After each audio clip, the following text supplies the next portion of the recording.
നമസ്കാരം. പ്രധാന വാർത്തകൾ.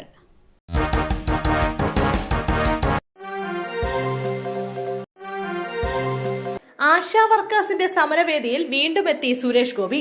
മഴയത്ത് സമരം ചെയ്യുന്ന ആശാ വർക്കർമാർക്ക് റെയിൻകോട്ടുകളും കുടകളും അദ്ദേഹം നൽകി.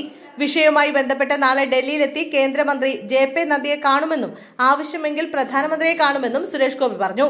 ആശാ വർക്കർമാർക്ക് നേരെ ഗൂഢശ്രമങ്ങളൊന്നും ഉണ്ടാകാതെ കരുതൽ കണ്ണുകൾ വെക്കണമെന്നും സുരേഷ് ഗോപി മാധ്യമപ്രവർത്തകരോട് പറഞ്ഞു.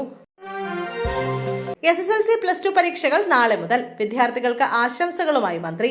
SSLC +2 പരീക്ഷയ്ക്ക് തിങ്കളാഴ്ച തുടക്കം. ഒന്നാം ഭാഷ പാർട്ട് 1 ആണ് SSLC ആദ്യ പരീക്ഷ. സംസ്ഥാനത്തൊട്ടാകെ 2964 കേന്ദ്രങ്ങളിലും ലക്ഷദ്വീപിലെ 9 കേന്ദ്രങ്ങളിലും ഗൾഫ് മേഖലയിലെ 7 കേന്ദ്രങ്ങളിലുമായി 4,27,021 വിദ്യാർത്ഥികൾ റെഗുലർ വിഭാഗത്തിൽ പരീക്ഷ എഴുതുന്നുണ്ട്. മാർച്ച് 26-നാണ് പരീക്ഷകൾ അവസാനിക്കുക. വിദ്യാർത്ഥികൾക്ക് മന്ത്രി വി ശിവൻകുട്ടി വിജയാശംസകൾ നേർന്നു. മൂല്യനിർണ്ണയ ക്യാമ്പ് ഏപ്രിൽ 3-ന് ആരംഭിക്കും. മെയ് 3-ാമത്തെ ആഴ്ച ഫലപ്രഖ്യാപനം ഉണ്ടാകും. ജോലിക്ക് പോവുകയായിരുന്ന സ്ത്രീകൾക്കിടയിലേക്ക് നിയന്ത്രണം വിട്ട കാർ ഇടിച്ചു കയറി. 2 യുവതികൾക്ക് ഗുരുതര പരിക്ക്. തമിഴ്നാട് സ്വദേശികളായ 38 വയസ്സുള്ള കുമാരി, 48 വയസ്സുള്ള കൊളാഞ്ചി എന്നീ 2 പേർക്കാണ് പരിക്കേറ്റിരിക്കുന്നത്.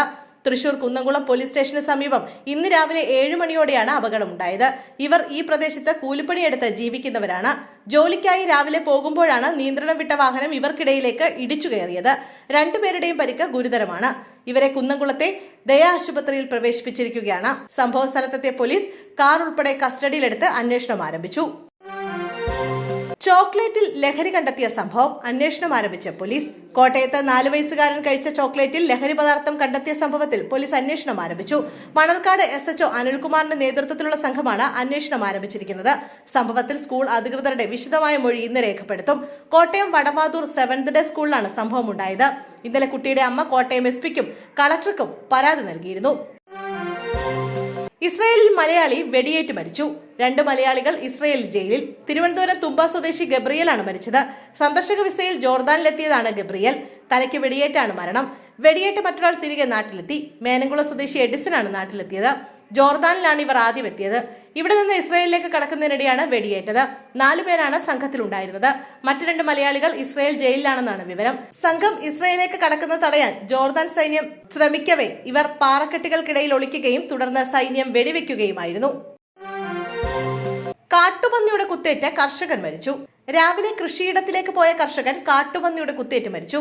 മൊകേരി സ്വദേശി ശ്രീധരനാണ് മരിച്ചത്. 75 വയസ്സായിരുന്നു. പാട്യം പഞ്ചായത്തിലെ മുതിയങ്ങ വയലിലാണ് സംഭവം. മരച്ചീനിയും വാഴയും മറ്റു പച്ചക്കറികളും കൃഷി ചെയ്തു വരികയായിരുന്നു. രാവിലെ 9 മണിയോടെയായിരുന്നു സംഭവം. വർഷങ്ങളായി ഈ പ്രദേശത്ത് വന്യമൃഗങ്ങളുടെ ശല്യമുണ്ടെന്ന് പ്രദേശവാസികൾ പറയുന്നു.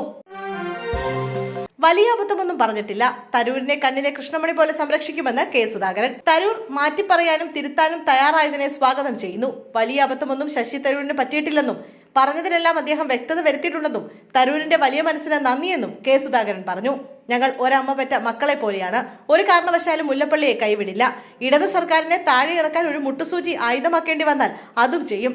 എല്ലാ നേതാക്കളെയും നേരിൽ കണ്ട് സംസാരിക്കും. കമ്മ്യൂണിക്കേഷൻ ഗ്യാപ്പ് വന്നിട്ടുണ്ട്. അത് പരിഹരിക്കാൻ വൈകിയത് മനഃപൂർവ്വമല്ല. അങ്ങനെ സംഭവിച്ചതിൽ ഖേദമുണ്ടെന്നും അദ്ദേഹം പറഞ്ഞു. ഹോസ്റ്റലിൽ 20-കാരി ജീവനൊടുക്കിയ നിലയിൽ. എറണാകുളം പാലാരിവട്ടത്ത് വിദ്യാർത്ഥിനിയെ തൂങ്ങി മരിച്ച നിലയിൽ കണ്ടെത്തി. അഞ്ചുമല റോഡിലെ ഹോസ്റ്റലിലാണ് വിദ്യാർത്ഥിനിയെ തൂങ്ങി മരിച്ച നിലയിൽ കണ്ടെത്തിയത്. കൊല്ലം സ്വദേശിനി ആർഷയാണ് മരിച്ചത്. 20 വയസ്സായിരുന്നു.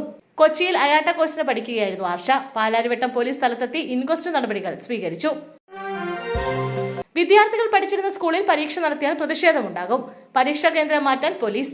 താമരശ്ശേരിയിൽ 10ാം ക്ലാസ് വിദ്യാർത്ഥി ഷഹബാസിനെ കൊലപ്പെടുത്തിയ കേസിലെ പ്രതികളുടെ പരീക്ഷാ കേന്ദ്രം മാറ്റാൻ പോലീസ്.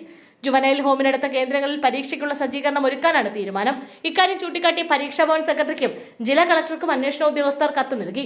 വിദ്യാർത്ഥികൾ പഠിച്ചിരുന്ന സ്കൂളിൽ പരീക്ഷ നടത്തിയാൽ പ്രതിഷേധം ഉണ്ടാകാനുള്ള സാധ്യത കണക്കിലെടുത്താണ് അന്വേഷണ ഉദ്യോഗസ്ഥരുടെ നീക്കം.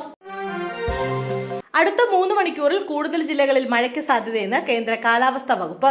തിരുവനന്തപുരം നഗരത്തിൽ മണിക്കൂറുകളായി കനത്ത മഴയും വെള്ളക്കെട്ടും തുടരുന്നതിനിടെയാണ് പുതിയ അറിയിപ്പ്.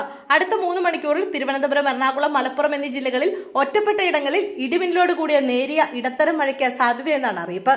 മണിക്കൂറിൽ 40 കിലോമീറ്റർ താഴെ വേഗതയിൽ ശക്തമായ കാറ്റിനും സാധ്യതയുണ്ട്.